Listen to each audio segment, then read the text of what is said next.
মৌলা, আমার কাছে নামাজ নাই। আল্লাহ বলে কি আছে? আমি বললাম সিনেমা আছে। আমি কি সিনেমা দেখলে রাজি হই? আমি বললাম না। কে রাজি হয়? আমি বললাম ইবলিস রাজি হয়। মৌলা, আমার রাতে কোনো সিজদা নাই। আল্লাহ বলে কি আছে? ওই খেলাটা আছে। আল্লাহ বলে খেলা দেখলে কি আমি রাজি হই? আমি বললাম না। কে রাজি হয়? আমি বললাম ইবলিস রাজি হয়।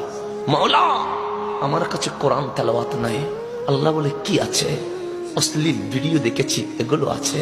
আল্লাহ বলে অশ্লীল ভিডিও দেখলে আমি রাজি হই? আমি বললাম না। কে রাজি হয়?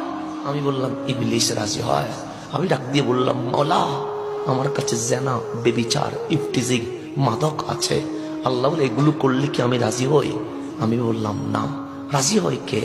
ইবলিসে। এখন আপনি বললেন মৌলা, আমার কাছে সিনেমা, নাটক, খেলা, অশ্লীল ভিডিও, মাদক, ইফটিজিং এগুলো আছে, কে কিনবে? আল্লাহ বলে এগুলো আমি কিনি না, কারণ যেগুলো আমি পছন্দ করি না এগুলো তো নেই না। মাওলা তাহলে কিনবে কে? যে ইবলিস খুশি হয়েছে সে তো কিনবে।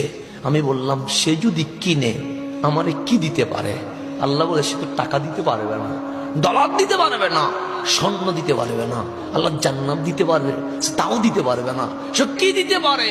সে ইবলিস নিজে জাহান্নামে যাবে, আর যারা ইবলিসের পথে চলেছে ইবলিস তাদেরকে কিনে তাদেরকে জাহান্নামের ভেতরে নিয়ে যাবে। আপনি চান জাহান্নামে যেতে?